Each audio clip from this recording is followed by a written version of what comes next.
There is an issue that we are going to be facing in the NFT market and not very many people are talking about it. Now I'm talking about the undercapitalization of projects. Now the best way to kind of get into this is just jump straight into the charts and the stats.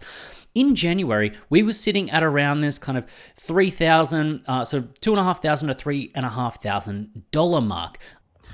So hold up really quick, I'm actually editing the video right now, and what I wanted to say is that Giancarlo actually beat me to the punch. As I'm kind of editing it, you've got his video that has come up right now. I'm gonna link his video up here. It's a great watch, it's a great kind of piece, but anyway, I just wanted to acknowledge that. Anyway, back into the video. When it comes to ETH. So what this meant is it meant that projects that were launching around that period had a lot of money to kind of work with. Now we're sitting at around this $1,000 mark. So it means that we're kind of dropping at least down from around $3,000 to $2,500 down to $1,000. Now, where this issue comes in is the fact that when you look at some projects, a project that launched an 8,000 collection at a 0.1 raised 800 ETH. At around a $2,500 average mark, they were raising $2 million. Now this $2 million mark seems like a big chunk of change, which is great. They can execute on the roadmap what they wanted to do. But right now, that valuation, that 800 ETH, is around that $900,000 mark. Now, what this means is it means that you can see that it is being just chopped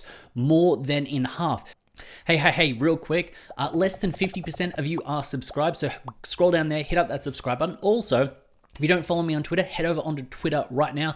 Follow me on Twitter because that's when we can kind of chat, keep more up to date, and also get some of these thoughts that I've got in these videos sort of sooner and in real time. Anyway, let's get back to the video. So it means that when it comes down to the fiat value, if these projects held ETH on their books and didn't clear it straight into sort of USDC or into fiat themselves, they're going to be in a position where they're not able to execute on the roadmap and actually kind of get the funding that they need to kind of execute on what they say they were going to do. Now, another spanner that I want to throw into the works is the tax rate.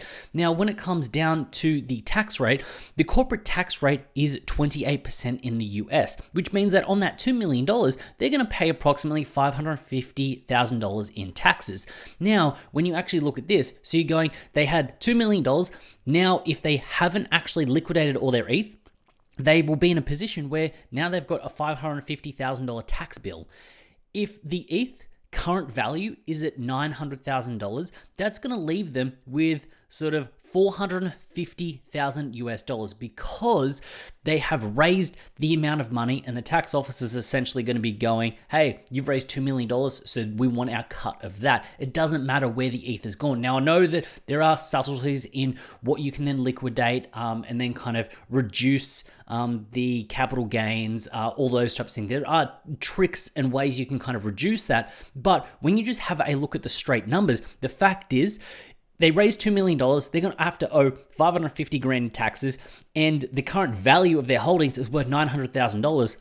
So the project that raised that $2 million to execute on their roadmap, if they didn't actually perform well and liquidate their holdings into sort of fiat or stables, what would then happen is it means that they've essentially chopped themselves off at the knees and they're not able to execute. What this means is that over the next month or two, we are going to see slow rugs, unintentional slow rugs. We're going to see projects that are trying to execute, but they just don't have the funding. They're not going to be able to kind of keep their team around. They're not going to be able to kind of do the expansion. They're not going to be able to do anything they want to do, which is then going to lead to the project just dying out and going, hey, we ran out of funds, we can't do it.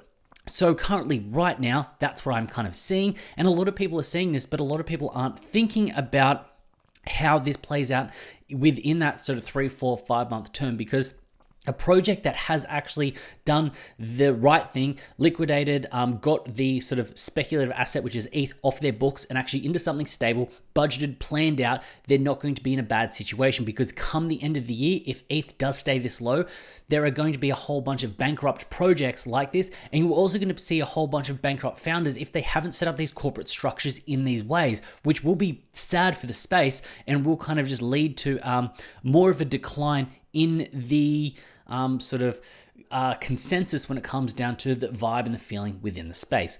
Now, this flow-on effect is projects that are launching right now I don't think are capitalized enough to actually execute a roadmap and actually do what they want to do in the space. Now, let's just break this down. If a project was to launch an 8,000 collection and they have to launch at a 0.05 because the market just doesn't accept anything right now that is kind of close to that 0.1, they're going to raise 400 ETH.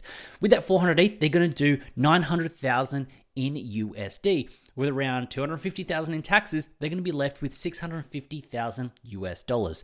Now, this may seem like a lot of money, but if you're going to have a team of sort of 4 or 5, this will get you 1 year's worth of execution with no money on the horizon for them to kind of execute, which means they're going to have to essentially raise more money via a second drop, via something else to just kind of raise more funding. So you can see here that when we look at the structure of what's happening in the ecosystem right now, projects that are launching, and as you can see here, an 8,000 at 0.05, that is really ambitious in this current state and market.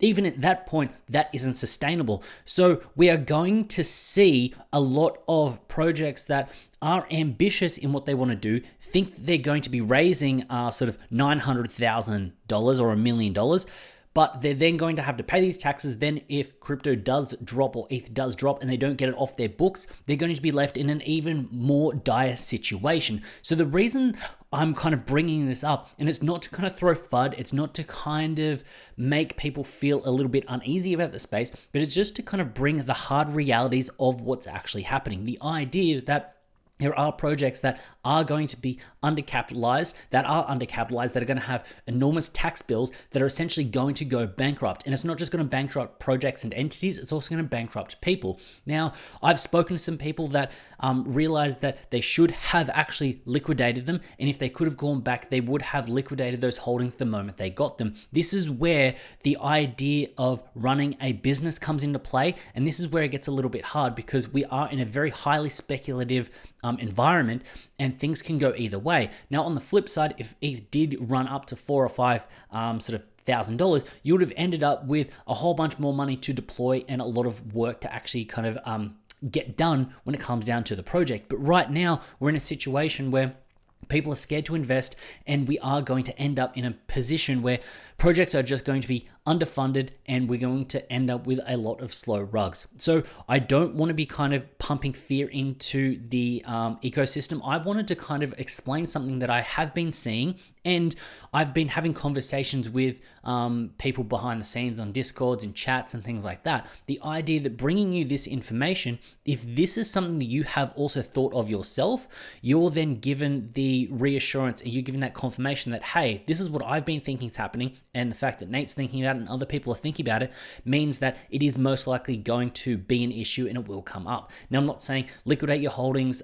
in these projects, but have a look at these projects. Jump into Etherscan, see if they actually are holding a lot of ETH on their books, see what they've done, because if they are holding a lot of ETH on their books, you can then go back and do the math about how much they raised, what their sort of tax obligations would be, what their current book value is, and then you can kind of work out and go, okay, is this worth being in and holding, because you may be holding something that is a ticking time bomb. Now, the reason that I want to bring this up is this isn't the flashy 100x, this isn't the flashy next project that'll kind of make you rich. These are the real foundational aspects of what a project is going to be kind of doing, how these are going to run, just to kind of keep you safe when it comes down to researching and moving into the NFT space in these particular projects. So hopefully you found value in this video. If you did, please consider hitting up that subscribe button. While you're down there, also hit up the like button. As always, it's been a pleasure having you with me. I look forward to seeing you in the next one.